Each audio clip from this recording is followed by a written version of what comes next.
We're live, Oh, yep. you are? Mm-hmm. Cool. Cool. Already. Yep. You're gonna Good get to a go. chance to vote whether you care to or not. Okay, Oh, voting. well, we're gonna practice for Tuesday. Right. Thank you. How are you, Mr. Appleman? I'm here. Greg Upright. won't sit beside you, but I will. I know him better than you. Good morning, Karen. We've Good started morning, on good meetings morning. together. She knows that I'm a. I guess we're live. We should- Yep. We're live, okay, good morning. Good morning. I am Maryann Smith from the Central Pennsylvania Food Bank. I'm a nutrition educator, and today I'm here to share with you food as medicine at the Central Pennsylvania Food Bank. And so we're gonna look through some of the things that we're doing to help our neighbors in a different way. So here I am. I hail from Perry County for the last 40 years. I actually have about a 5-acre farmette, so that's where I love to grow vegetables and enjoy all kinds of fresh things from my garden. About 15 years ago, after my kids were all done schooling, I homeschooled them, I actually got a job for Penn State Nutrition Links, working out of Dauphin County, and that job was teaching inner city kids about the My Plate, about different food groups, where their food comes from. And so I would go in as a special 1 day a week for a series of 6 weeks and share with them, and it was amazing how much the children learned. The day I retired from there, the food bank called me because I had worked closely with them over the summers when school wasn't in session, and I would go to food bank locations. And what we would do is we would set up a display, and we would take maybe some produce that people were not familiar with in inner city and make a recipe and share that with them and send them home some nutrition information. And they would come back and say, hey, I tried that. Because what was happening was a lot of people were throwing things away that they weren't familiar with, didn't know how to use them. And so that really helped. And so when I left my full-time job there, I was approached by the food bank, who had never had a nutrition educator before. And they said, we would love if you would come on board. And so 8 years ago, I came on board as the first part-time nutrition educator, which I still am to this day. And so I love teaching, I love sharing, I love people, I love interacting with our neighbors who are food insecure. And so we're gonna go through what the food bank is doing, not only to provide food for people, but to provide healthy foods for people. And so we'll just move on from there. So you have your cards with you. Take the paper clip out. I want to see what you know here. So the United States Department of Agriculture defines food insecurity as a lack of access to enough nutritious food to lead a healthy and active life. So according to the latest data, how many people in Pennsylvania are food insecure? Is it A, B, or C? Okay, we're all over the place out there, and the answer is B, 1 in 9 people. So out of every 10 people that you see, there's somebody who is food insecure, who does not know maybe where their next meal's coming from, or who is trying to juggle costs of different things, maybe doctor's visits, electric bills, with how they can purchase food. And so it is a big amount of your neighbors. So food insecurity, nutrition, and health are closely connected, and that's what we're looking at as the nutrition department. People who face food insecurity a lot of times have few options. Maybe they live in what are called food deserts, where there's not produce and things like that available. Maybe the only place they can buy things are at the corner market. And so we're trying to deal with that. Poor nutrition increases the risk of health issues like diabetes and hypertension. So a lot of our neighbors who are coming to food banks have these chronic issues. And food insecurity makes managing them so much harder. So what do you think? What % of food insecure households have somebody with diabetes? Is it 11%, 22%, or 33%? Okay, half the room's correct. It is C, 33%. So 1 out of every 3 people that comes to a food pantry has that chronic disease, which is, amazing. Okay, but you say that come to the food pantry. Your question was born in the country. Is it Still that much, not just those that come with the pantry? It's for the pantries. This is work that's being done in the pantry. So next one, what percent of food insecure households have somebody with high blood pressure? Is it 23%, 44%, or 58%? Everybody's going high this time. Everybody said C, and it's correct. So that's almost 60% of our neighbors that we're serving at different pantries, soup kitchens, after school programs, all kinds of different things are dealing with these chronic illnesses. And of course, if you're food insecure, you have increased prevalence for this because you're not getting the types of food that you need in order to eat to be healthy. So heart disease, diabetes, arthritis, obesity, and also mental health issues go along with that. So here's a nice picture that kind of shows you what happens when someone is food insecure, when they don't have the budget to buy all their own food, they're food insecure, and the coping strategies that they have to deal with. A lot of times they're eating foods that maybe are very filling but not very nutritional, okay? They are eating probably less of your fresh produce and your lean meats and all sorts of things like that. A lot of prepared foods, which are high in sodium, high in fat, and yet these people are just trying to cope with getting their bellies full. And so what happens is when they have the food insecurity, then they cope with different things. Maybe they don't eat breakfast every day. Maybe they can only eat a big lunch if that's what they have, maybe no dinner. And so what that does is it then goes down into a chronic disease. And so a lot of, as you saw, 1 in 3 or 60% having a chronic disease that we know of from surveying them. And what happens then is your employability goes down because now you're going to the doctors all the time. Now you're not feeling well. And you also have extra healthcare expenditures. You know, even something like gas to get to a doctor's appointment or buying another bus ticket or things that we take for granted are just not available. And then what happens is you have spending trade-offs. So are we going to go to the store and are we going to buy healthy foods or are we going to pay our electric bill, right?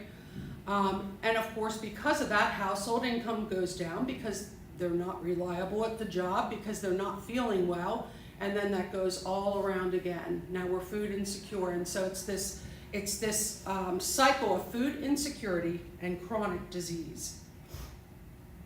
So let's look at the Central Pennsylvania Food Bank. We're located off of Union Deposit Road in Harrisburg. We also have a hub up in Williamsport, and we just procured a third one, which I believe is in the western part of the state. The food bank actually covers over 1,100 pantries. The food bank is where the food is purchased and brought into and then distributed to the rest of all the pantries. So there's over 1,100 pantries, 27 counties that we deal with. So it's a third of the state from the New York border down to the Maryland border. We have about the whole central part of the state.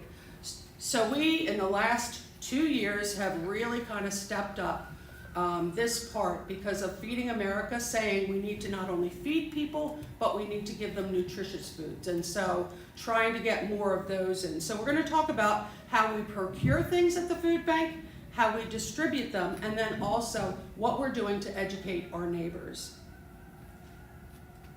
So procuring. Here we have Angelica King. Angelica came into the food bank working in one of our nutrition areas and then went up into being our purchasing coordinator. So she actually has a nutrition background, which is amazing. Because so when she looks at different foods that the food bank is going to procure and buy, she's looking to find ones that are healthier, okay? When we create healthy communities, we actually have to make sure that they're culturally diverse, nutritious foods, okay? And we want to make sure that we honor these people that are coming to the food bank. Think about it. You came here from another country. You don't speak the language. You're not in your homeland anymore. You don't understand a lot of things. And one of the few things that you do understand is your food. And then you go to a food bank which gives you food that is not anything you've ever seen before or have tried to eat. And so we're trying to be more sensitive to that, working through with Church World Services to procure more culturally relevant things. If you don't eat potatoes in your culture but you eat rice, then we want to give you rice because we don't want you throwing that out, or not that we can't expose you to it, but we want to make sure that we're at least giving you the basics of the things that you would eat in your culture. So what she does is she applies her nutrition knowledge when she's looking at ordering things through the food bank. And sometimes that means ordering things that include no salt, because most people probably shouldn't be eating as much as they are. Maybe it means something like fruits that are all in their own juice as opposed to heavy added sugars. And so she's trying to source healthier options by applying nutrition parameters, and we're going to get into that a little more here, how that's actually something that's being done on a national level. She wants to limit complete meals, which are where all your sodium is, all those little box things that you just add water to, and they have probably 10 times the amount of sodium in them that you need, and also provide vegetarian options, because a lot of our neighbors, whether by choice or by their culture or their religion, want to eat vegetarian. She also tries to price healthier options the same as less healthy options. So when someone from a pantry goes in to put an order in, they try to even it out so that it doesn't look like, well, I can get more of the less healthy options, so that's what I'm going to get. And so she tries to average that out a little bit so that people can choose the healthier option. And of course, as we talked about, obtain more culturally relevant foods. Yes? Where does she order this stuff from, the food from? A lot of it comes from the government, from the USDA. A lot of products are there, but also private vendors that the food bank has agreements with.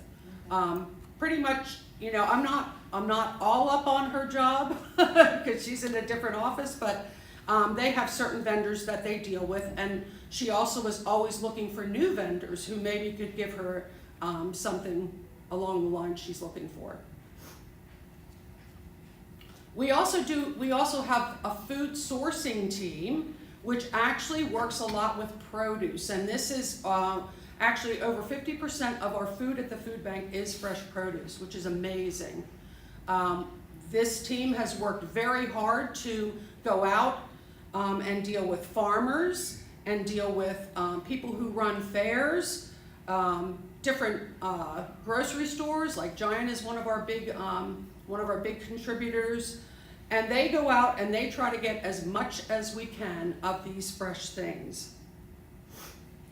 And they do this through the programs that we have. We have PASS, which is the PA Agricultural Surplus System, and that actually bridges the gap from farmers to local food banks. So here in Hershey, if there was a farmer who had an excess, rather than sending that back to the food bank and then the food bank distributing it, we would prefer that they would go directly to a local pantry. That kind of cuts out the middleman, cuts out the expense of transporting it, and so this is what that PASS does. The Farm to Agency Research Market Grant also connects small farm surplus with local partners. Bid, Buy, and Donate. Has anybody ever heard of this? Bid, Buy, and Donate happens at fairs around Pennsylvania. And what it does is the monies from this pays to process donated animals from local fairs to pantries. And of course, we know that protein foods are high on the list of people who are food insecure, as in needing, because they are so expensive. And so this has been a great way for the food bank to procure lots of meats and things like that in order to provide them for our neighbors. The Mid-Atlantic Regional Cooperative provides fresh produce year-round. This happens down on the docks down in Philadelphia, where all the foods come in from everywhere, and what we do is we actually buy the excess. When they're done shipping out to their stores and shipping out to different vendors, what they have left, they have lots of great produce, and that actually gets boxed up down there into about a 25-pound box called a mark box. And it actually is given out at different distributions. So it would include things like sweet potatoes, onions, carrots, a lot of basics. Sometimes there'll be something like a spaghetti squash or maybe a pineapple in there. And of course that produce would last almost a month for a family. And then we also have Fill a Glass with Hope, where we provide funds to purchase milk for local pantries. We also do things like there's money available to help farmers turn things like excess milk into cheese, which then they can donate to the food bank, because that would be an easier thing to process and something that people really want. So those are all programs that we have been working really hard on, and this has increased dramatically in the last few years. Just making a lot of good connections with local farmers, but also trying to give them a little back so that they're not always just losing out. Also, when we procure things, they come in through the system and they're actually given a color. So on the order sheet now, this wasn't previously, but now, we actually use the Healthy Eating Research Nutrition Guidelines, also called the HER. And so when a food is bought, it's actually given one of these three colors. The green, which is choose often foods, meaning they're low in saturated fat, sodium, and sugar, and they support good health.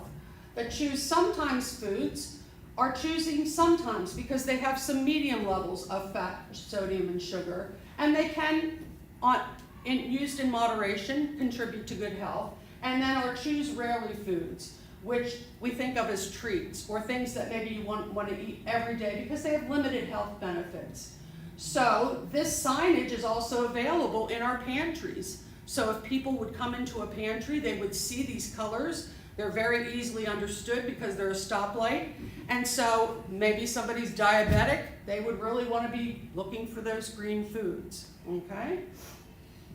There are unranked foods in the system, like cooking supplies, condiments, baby foods, but we are really working on getting all the foods that come into the food bank ranked like this. So anything that we order from someone, it actually goes through this system of what percentages of certain nutrients, and then given a color. So when somebody goes into order, they can order healthier things.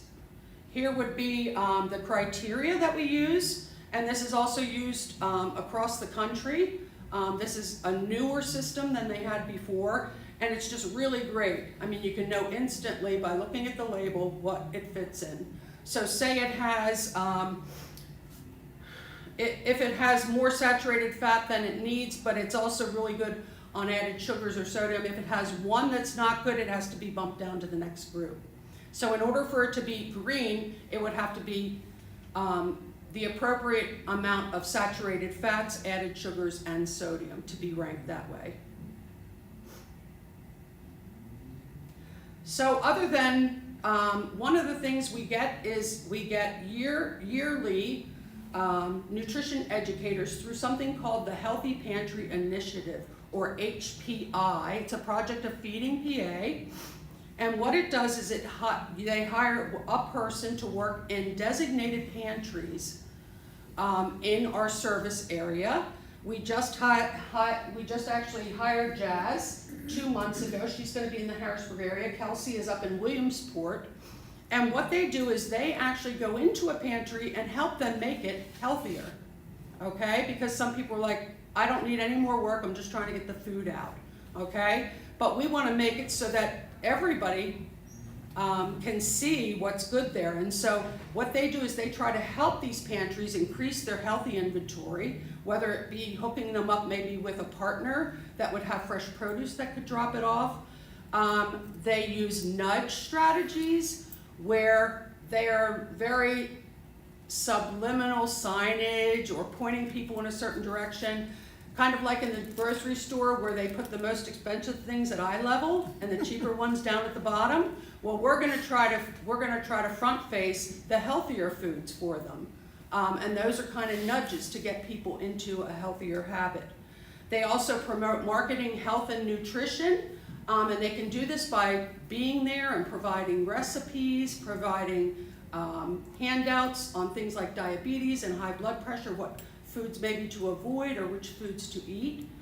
And they can also help them with nutrition policies and guidelines. And so that's what they do. They're kind of boots on the ground, but they are actually in specific pantries that have been put into an MOU. So here's kind of what they would do. The before picture, you see things are just in boxes. And what they can do is they can actually provide baskets and tiered shelving units and things that would make it easier for people to pick these things. And so just making it nicer for the pantry, but also when people think things aren't in abundance, they don't want to take much.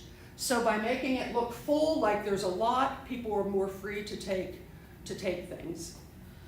There we have Kelsey up there she was doing some type of taste experience there where she would make a recipe, she would hand that out, she would give them information.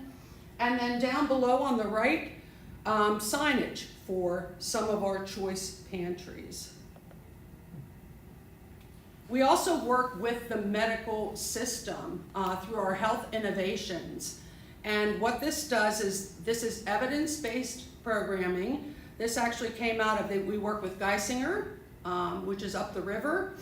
And what they do is they try to integrate the health with providing the food. Here we have a picture of one of the people who was very successful in Northumberland, second highest rate of diabetes in the state. And that's just, what, 25 miles up the river, 30 maybe? And what they do is when they have people come into the doctor's office, they screen them for food insecurity.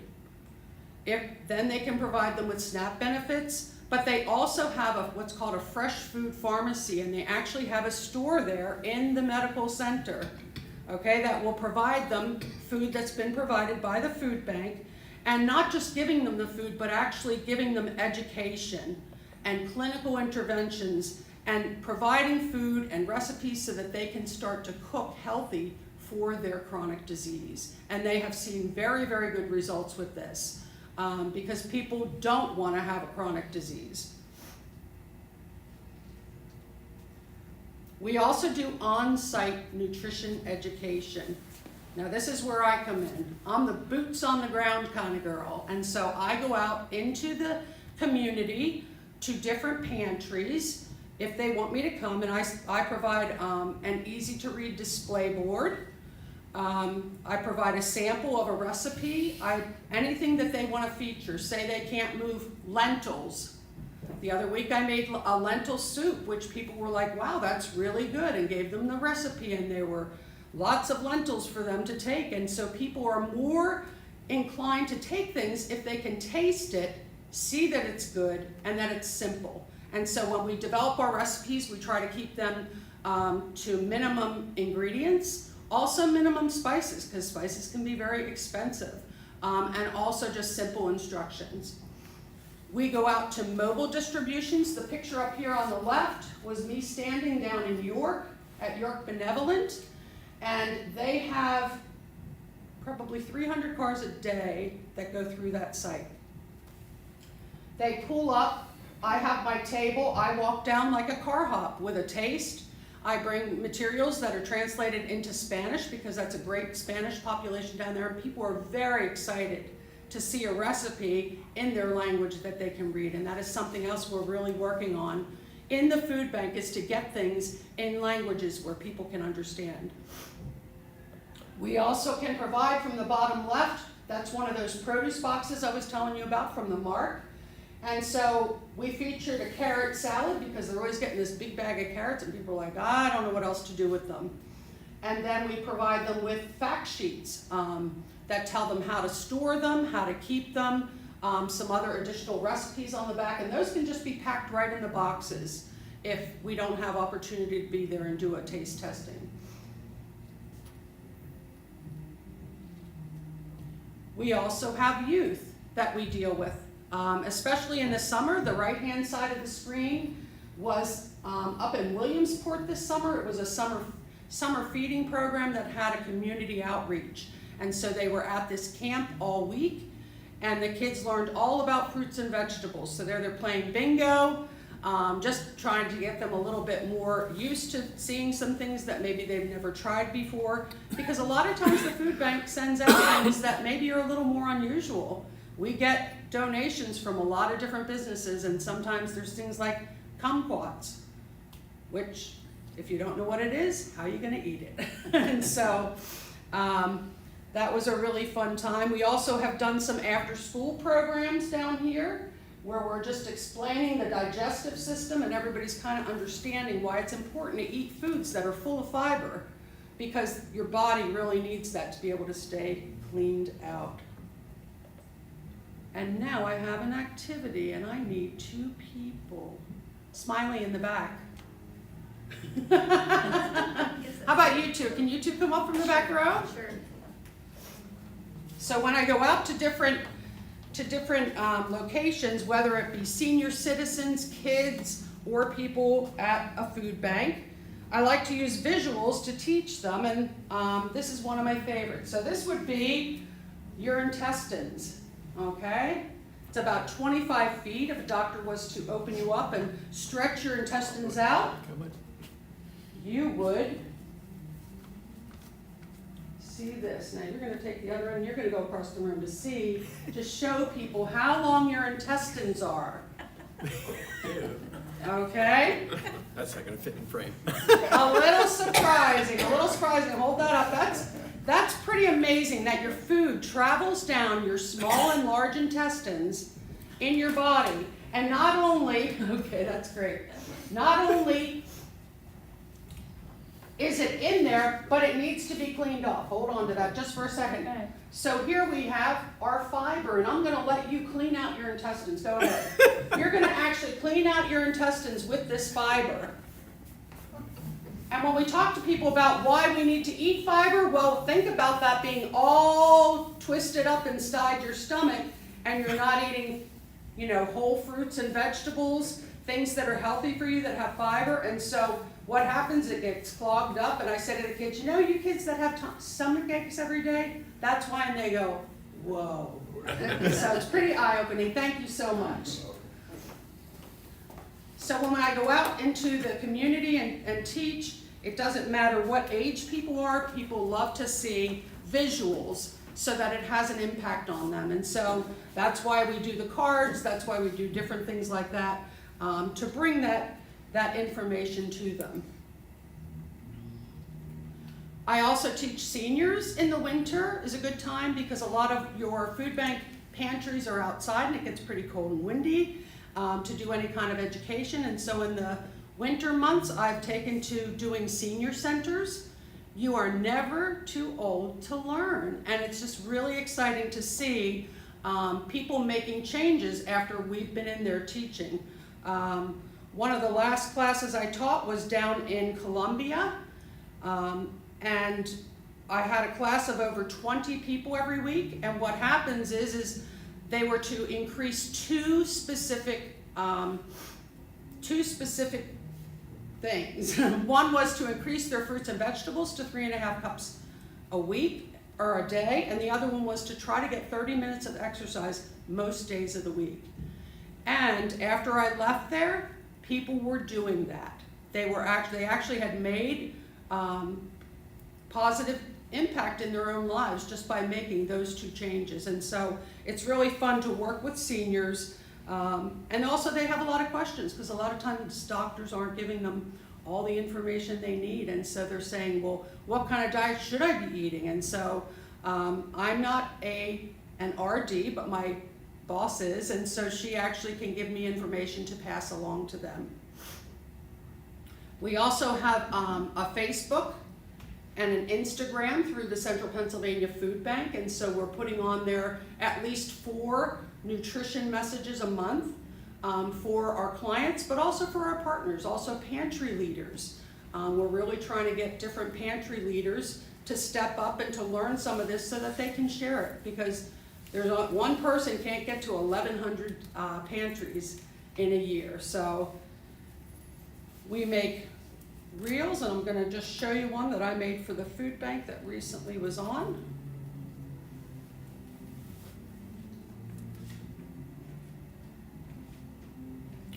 By the way, our website is an incredible. Hi, Veggie Queen here.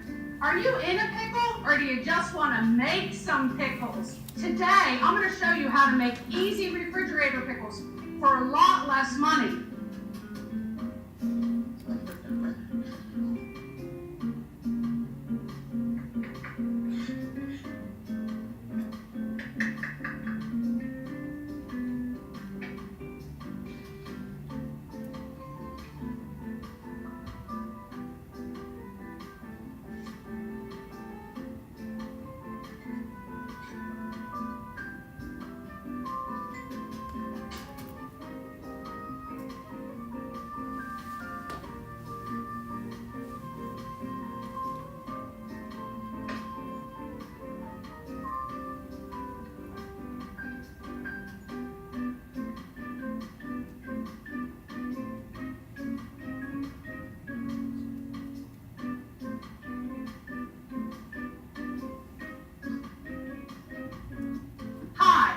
veggie cream Okay, here. there you go. Are you in a pickle or do you just want to make some Let's go to the pickles? next. Today, I'm going to show you how to make easy refrigerator.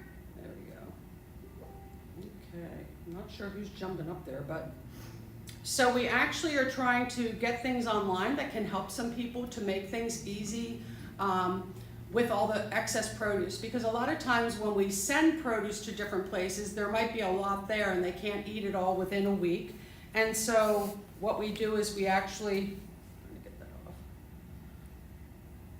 off. Provide ways for them to keep it, whether it be by freezing or maybe later for a smoothie, some fruit that's maybe right on the edge, but it's still good. And so trying to teach people how to use that up. So our work by the numbers, this was for this past year. We actually had, here's the numbers, a lot of nutrition education hours delivered in the local area, anywhere from Lancaster, York, Perry County, all over the place, and it's a little different every time. We had a lot of participants, over 4,000 engaged in classes, a lot of participation hours, almost 100,000 views on our nutrition videos. And we have 27 pantries that are in that HPI where we go in and we kind of help them to beef up their pantry and to make it more consumer friendly. And then we also hand out nutrition education materials, whether they be a newsletter, a recipe, a handout, and these can be sent to different pantries where they can print them themselves, or if they don't have that ability, we can print them for them and provide them for them. So what are we looking to do from here? This was a lot of work. A lot of work has been done in the last year in this area in our local food bank. We're going to look for purchasing even more healthy foods for our neighbors. Continue ranking more foods so that we can get them all up there. Increase those culturally relevant foods, and that's pretty exciting working with Church World Services, with a lot of the immigrants that are coming into the central Pennsylvania area. Learning how to get recipes and printouts in their own languages, and also just being more sensitive to the fact that certain pantries are a little different demographic than others. We also have a state-of-the-art teaching kitchen at the Central Pennsylvania Food Bank, where we can actually have people come in and learn, but also do hands-on cooking. And so that's a really exciting thing. And then just provide more resources, recipes, and videos for the neighbors and the pantry workers. So lots of great work in the future. The department only has my supervisor and 2 other people in it besides myself. So it's a pretty small department, but doing big things for the food bank. So does anybody have any questions? Any questions about anything at the food bank or what we're doing? Yes. You get into the public schools? I mean, I know you had some summer programs there. Okay, so we are allowed to work with anybody who is a partner of the Central Pennsylvania Food Bank. So they would have to be income stressed, okay, receiving SNAP benefits or something like that, so that we could actually go in. So the public schools where they're not getting free lunch, well, everybody's pretty much getting free lunch now. But yeah, it is an income-based thing, so it would be a pantry partner or a school that has, a lot of people who actually take advantage of pantries. I was thinking too, as an educator, could you provide in-services for like teachers so they could carry the message on to their students? Absolutely, absolutely. The food bank loves to work with the community. One of our big programs that we actually have in the works right now is we are working with graduate students from Messiah University, and they are doing a capstone project, and they're trying to set up a way for us to poll if there's enough interest in a train the trainer program. What this would do is we, as the educators at the food bank, would have pantry people into the food bank, educate them on basic nutrition lessons, and then they go out to their own pantry and then pass that along to their clients. So we're trying to see if we have enough interest. So far, it seems like there's always one person at a food pantry who's like, I just wish I could talk to these people about, good health. And so that's our goal, because we know that with a limited staff, we can't get everywhere. But we would love for everybody to know the lesson, and so that's what we're working on. That's something that I'm really excited about for the future. Any other questions?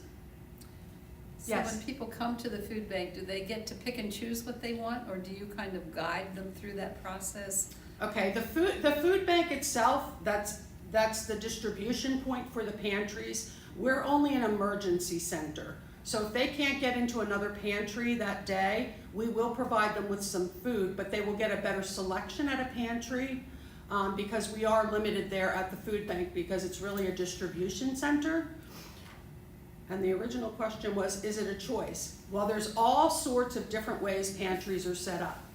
Pantries can be an all-choice pantry, which would mean you would go into it like a supermarket. There's one in Palmyra called the Caring Cupboard. And it's a beautiful little kind of grocery store setup where the people come in, they register, they have a grocery cart, and they go down the aisles and they're instructed as to how many of each item they're allowed to take, but they pick their own. And that's called a total choice pantry, where the neighbor is in charge of what they take. And that works out really well because it's less waste. They're not getting a prepackaged box that they don't want half the stuff. And so it actually works out really well for that. But then we also have some pantries that are partial choice. I was just in one down in Hummelstown. I can't think of the church. And they have a window where they have shelves behind, and then they have almost like a personal shopper who talks to you and says, okay, you can have 2 cans of fruits. Today we have peaches, pears, and something else. And so the person actually has choices over that. But then they also have a table where they have a lot of donated produce brought in, and that part they're allowed to just take what they want. And so that's kind of a choice pantry model if you don't have a lot of room to set up a whole grocery store place. Then we also have locations where you just come in and you get a box, a pre-packed box, everybody gets the same thing. It's just easier sometimes to do that. But we're also working on a toolkit to try to encourage more pantries to become choice, because there's a lot of respect that is given to people when they're able to choose their own food. We all want to, we want to do the best we can to respect and encourage our neighbors to come to food pantries. Yes? Do you offer halal or kosher choices? That is a great question. Yes, we do. Yay, food bank. That was one of the biggest things that we found the past year was we needed to get halal certified at the food bank. So we actually are working on that certification through a national organization. And we also are providing halal meats to those neighbors who need to have them. And that's something else we're really looking into, is some other culturally relevant food. So that's really exciting. I worked at a pantry over in Mechanicsburg where they had someone come who needed halal meat, and so the person who ran that pantry took it upon himself to go to a local halal butcher and say, hey, is there any way I could buy some meat off of you so I can provide it to this person? And then that butcher was like giving it to them at a severely reduced cost, which is just wonderful. And so, yes, we are making strides in trying to provide those things because our neighbors are coming from all parts of the world. Right. Yeah. Yes? Is anyone using deer that are killed on the highway? Actually, there is a hunter program that you can actually take your venison to a vendor and they process it and donate it to the food bank. No, I'm talking roadkill. A deer hits a car or a truck. Correct. Now Now that I'm not really sure of, because that would have to, part of that is making sure that it's safe to eat. I understand that. Yeah. First kill. I grew up in York County Mm-hmm. several years ago, and no comment. And they used to have a program that if you called a specific number, a state person would come out, pick the deer up, it would then be inspected and harvested. Mm. And it would go to wherever. And, but now I just see them laying alongside the road. I mean, they just lay there till Mhm. they evaporate. I'll investigate that a little more because I'm not quite up on that. And I know today that with the wasting disease, there'd be a whole lot of other issues that would be Right. involved, but it seems to be a source of protein that's just going wasted. Absolutely, absolutely. And if it could be coordinated in a way, Mhm. even if you just take the meat and grind it and use it as Mhm. ground beef, Right. or mix it with ground beef if people are upset. Great point. Yeah, I'll have to ask our ag acquisition because believe me, they are on top of everything. So I if mean, we're I'm not sure doing there's- it, and there's I- a and I reason bet for there's- it. I bet there's probably laws against it, but Do the local pantries accept, any kind of donation, like, well, I'm thinking of the junk foods, you know? Mhm. And how do they handle that? You know, each pantry is run independently from each other, and so it kind of just depends on the pantry. I would call and say, you know, do you take donations? Do you have any things that you don't take? Usually they're very, very happy to take donations. Yeah, that's what I'm afraid of, that there'd be too many of those kinds of choices. As far as Like little unhealthy Gubbies and choices. Doritos and. you Yeah, know. well, years ago, the food bank actually stopped taking donations of soda, just because they felt like in the best interest That's of good. our neighbors. Even though it was a great, you know, donation, it was just something that we didn't feel, you know, Ethically do. yes.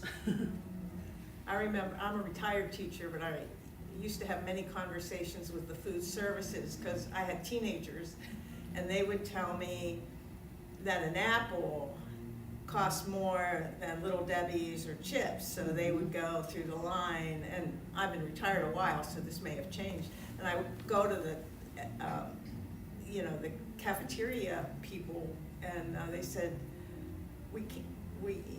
they'd give us these junk foods so cheaply, and the fresh fruit just costs too much, and then the kids won't buy it, so it seemed crazy to me, but I don't know if that's changed at all. Yeah, we don't really deal with the food service in the, you know, in the schools itself, but do a lot of things like backpack programs and send home food with kids who are food insecure for the weekend, because a lot of them depend on that free breakfast, free lunch every day. And so it's really important that we're in the schools and watching that. I know It's Penn nice to see State. it, healthy food. Penn State Middletown just started a food pantry at their college because there are many college students that are food insecure also. True. So we're trying to meet all those needs. Yes? Did you say the food bank has stopped sending soda? They don't take the amount of donations that they did at one time. Sometimes they get what are called like mixed boxes of things, where things, you know, are taken from a grocery store, and there would be canned peas in there along with crackers, along with cans of tuna fish, and there might be some bottles of soda in there. So I mean, it's not a permanent thing, but they did stop getting the big bottles, you know, and they were constantly going out. When I do some at the Hall Manor one, I just remembered we're not getting much soda at all Right. compared to what. That's where I know you're I from. know, I remember. Any other questions? Well, we're doing our best, and what can you do? What can you do for the food pantry? Well, we're always looking for volunteers. Our organization is about 80% volunteer run. Almost all the pantries are run by volunteers. Because of the demographic of people who volunteer at pantries getting older, we're really looking for younger people to step up and to come in and to come alongside. And of course with work and things like that, that can be a little difficult, but a lot of times employers will have volunteer days where they pay their employees to go and volunteer at our packing place over on Baboli Road. And so we're always looking for volunteers. You can always donate. For every $1 that you donate to the food bank, we can expand that 7 times. which is amazing in the way we can purchase foods at a discount and things like that. So, yes. Would you prefer money rather than like canned goods, things like that? Yes, they would. They would. Just because then they can put that money, you know, it buys more at the food bank, but it also buys the things that people want. Right, right. Yeah. So it's always a great idea. So volunteering, donating, but food drives are great too. I mean, any help, we will take it. We appreciate everything that, you know, the public does for the food bank. Anything else? Yes. Do you work with specific schools for those backpack programs? Pretty much the school will ask to have one there. Yeah, so they are at specific schools, but it's almost any school that would ask, we can go in and set that up for them.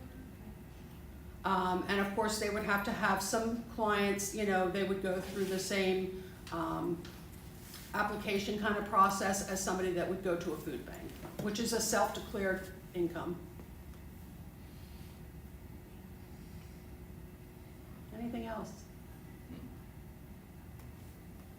How are we for time there, Charlie? Early? We're doing good. No, you still got 15 minutes. Okay.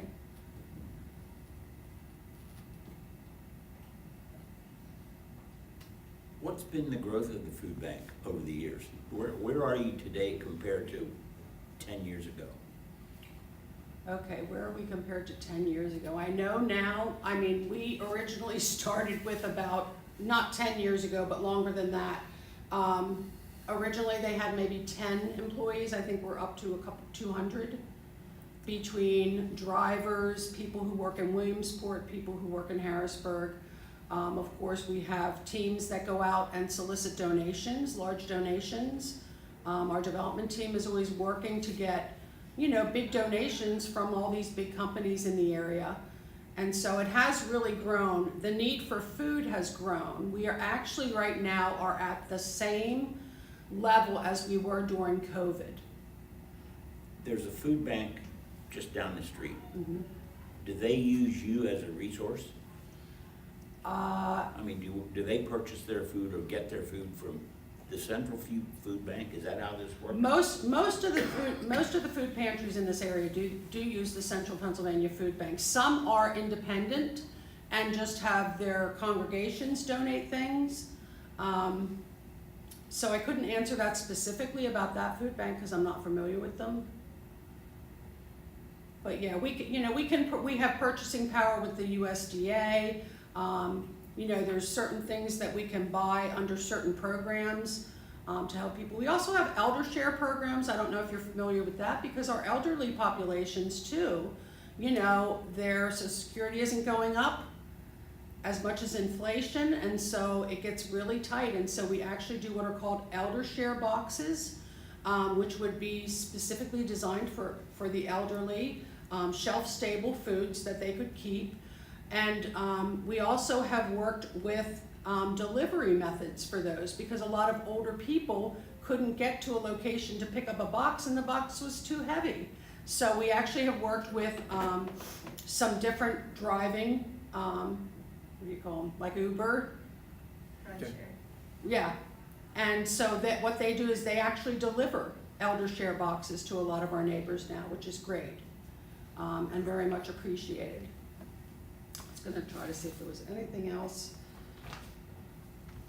We also have Fresh Express, and that actually is where we have foods that have a short shelf life, like produce, breads, things that might go stale in a very short amount of time, and they actually are sent as like an extra to our different pantries for no cost. And so that's a great benefit too, because you do have to pay a certain amount when you order things at the food bank as a pantry. So depending on where your income stream is and how high that is, a lot of people opt for those. We also have started military share programs for the military. They were finding that military people who were food insecure didn't feel real comfortable going to a regular pantry, and so a lot of the VFWs said, well, they would come here. And so what they do is they actually they fund the military share program through some of their different programs that they run at different VFWs. And so then the military can come in there if they're qualified and get some resources. And I think that's a great way to honor them. It's just really amazing. There's a big one down in Hanover called Roots for Boots, and they not only do the once a month military share, but they also do a lot of other wonderful things for veterans, and it's just really, really neat to see. So pretty much we have something for everybody. And we're always trying to meet the need and do it in the best way possible, maintaining everyone's dignity and just really valuing them as a fellow human being. And I think that's just wonderful. It's an amazing place to work, just really very uplifting, knowing you're doing something for people, and people are in need. They really are. Are the food banks only open distribution, whatever you call them, only open once a month in each facility? It depends. Some of our pantries are open once a week. Some of them are open every day. It just depends on how many people they have coming. Most of them do not give out more than once a week. Some do once a month, some do bi-weekly. Everyone's a little bit different, just kind of depending on the number of clients they have coming in and the need. So it's really amazing to see how differently they all are run. People who need that kind of thing, if they only get it once a month, seems like, well, maybe there should be, they should have other opportunity. Right, and it is supplemental food. I mean, we're trying to meet the needs and trying to fill the gaps, and we do see a greater need at the end of the month when people's other monies have run out. That's when we get a lot more calls in at the food bank, and then we direct them to a local pantry, and they might need to only go once a month because they've done pretty well. And a lot of our neighbors are working. I was at a pantry the other day and a woman had stopped in, and it was funny because she came through the door that said, "Don't come in." And I was like, "What are you doing?" And the pantry lady said, "Oh, she's working from 7 a.m. to 8 p.m. and she's here on her lunch break to get some food." So, these are hardworking people who just, can't make ends meet. And so she said we try to get her food so that she can go back to work. So I just, just the compassion, just the respect that people have, in sharing that, I think is a wonderful thing. Yes? Your food preparation, your example with the lentil soup was where this is coming from. There's a lot of different foods that people, just because of their history, don't have an ability to have a knowledge of how to prepare. But online you can say I have these things and how do I make a meal out of it. Right. Those kind of things in that setting seems to be appropriate, but I don't know how you get that to the people to do that. The lentil soup was such a wonderful example of that. Because then you can taste it, whether you would be willing to eat it. But how prevalent is that? That's a wonderful concept. Well, the idea is to, give them the tools so that then they can take charge of their own health, really. And whether that be we have, start having people come into the food bank, part of it is a transportation issue. So Yeah. we mostly have to go to them and share the things that we can share with them, but we also have the ability, and I think that's why that Train the Trainer program would be so wonderful, in that you would have somebody at a food bank that could continue to work with people that they see week after week, and encourage them to do that. But that's also why we try to make it something that's kind of simple, that doesn't require a lot. And we're focusing on the foods that they get, not on things that they need to go to the store and purchase. So. It's a tough one. Anybody else? Do you have a teaching kitchen at your facility? We do. We have a beautiful teaching kitchen both in Harrisburg and in Williamsport. Probably has room for 40 people to sit at desks, and we have, of course, technology there for that, but also a big industrial kitchen that we can make things in. And so we've done that for like after-school programs. I've done those before, some special needs classes I've had in there, and we just hosted Church World Services, which is doing a Friendsgiving. I don't know if you've seen that anywhere, where they are having 4 different immigrant individuals cooking from their native countries. And then those meals are sold, and then that money is actually used for housing and things that they would need. So it was really exciting, and the food was wonderful. I got to taste it all, and I was like, wow, this is exciting. But yeah, so for us to be able to host something like that, because they didn't have a place to do that, so that was just a nice way for us, you know, with our partnership with them, to learn more about them. So